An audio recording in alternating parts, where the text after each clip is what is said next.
Instantly ageless.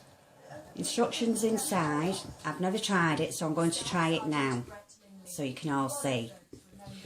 Right, I'm going to concentrate on these areas here and under my eyes.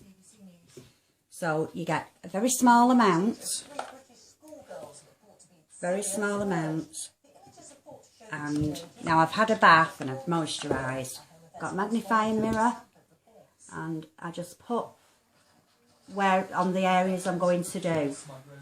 Now I'm going to have to stop talking because you've got to be expressionless for 2 minutes. So very small amount. Here we go.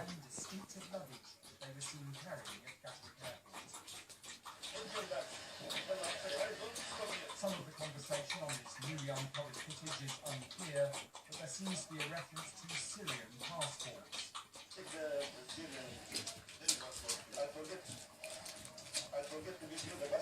Filmed 3 weeks ago, this was the last stage of their journey through Turkey before they crossed into Syria. The 3 girls left their homes 3 weeks ago last Tuesday and flew to Istanbul.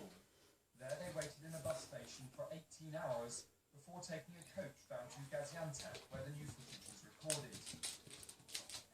Yesterday, this man in the brown jacket, who seems to have filmed the pictures, was arrested by Turkish police. In an odd twist, he was described as a spy. It's someone who works for the intelligence agency of a country that is part of the US-led coalition. No one has heard from the 3 girls since they left London. Those sources in the Syrian city of Raqqa say they're in what's called Sharia camp, learning how to be members of the so-called Islamic State. Daniel Sanford, BBC News. Some families at the Hillsborough inquest were in tears. Others walked out of court today after the police commander in charge of the match, David Duckenfield, issued another apology for the disaster. And Judith Moritz is in Warrington for us. And Judith, what happened?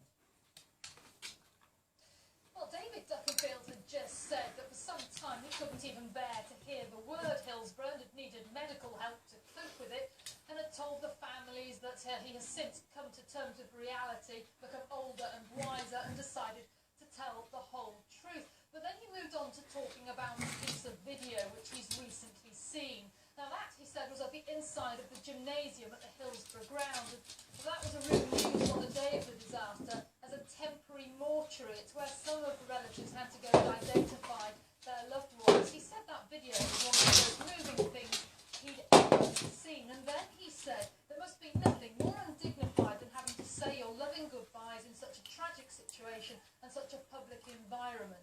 He said, to the families, I would say this: I'm terribly sorry. It's now dawned on me what it means to you, and I'm terribly sorry. And on hearing that, nearly 26 years after the disaster, some of those relatives were in tears, others got up and walked out. Mr. Duckenfield will continue his evidence on Monday. Judith, thanks very much. Schools, courts and transport services have been disrupted across Northern Ireland because of a 24-hour strike by thousands of public sector workers. Members of 5 unions walked out over budget cuts proposed by the power-sharing government. The unions accused the ambulance service of a stunt after it declared a major incident, meaning paramedics who had planned to strike had to return to work. I can feel stuff around here. The NHS in England has failed to meet its accident and emergency waiting time target on every week of this winter, figures show. Hospitals aim to see 95% of patients within 4 hours in every single week. But NHS England admits that the poor performance over the winter means the target over the whole year can't now be met. Here's our health editor, Hugh Pym. It was the first week in January, and dramatic headlines suggested the NHS was close to the edge. The news headlines this morning: 6 hospitals have now declared major incidents because they can't cope with pressure on their accident and emergency units.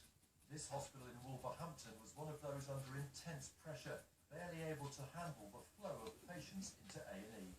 So how's the hospital doing 2 months on? It's not as frenetic right now as it was in that first week in January, but even so, the trolleys stretch all the way down the corridor with patients waiting to be seen. It's a busy time of the day, and staff are expecting it to get even busier. The biggest challenge has been a shortage of beds for new admissions because of problems moving elderly patients out and back into the community. The boss told me a more joined-up approach across the NHS and social services was needed. I do think there's going to have to be some changes in working practices, and that the NHS truly does become a 7-day, 365-day-a-year service. The average weekly number of attendances at A&E in England between November and March was more than 416,000, up 3% on the same period the year before. Delayed transfers out of hospital were nearly 19,000 a week, up nearly 30%. Here's one scheme aimed at speeding up those delayed transfers. Right, in 2 minutes I've gone. Chiefs in I'm on 5 minutes.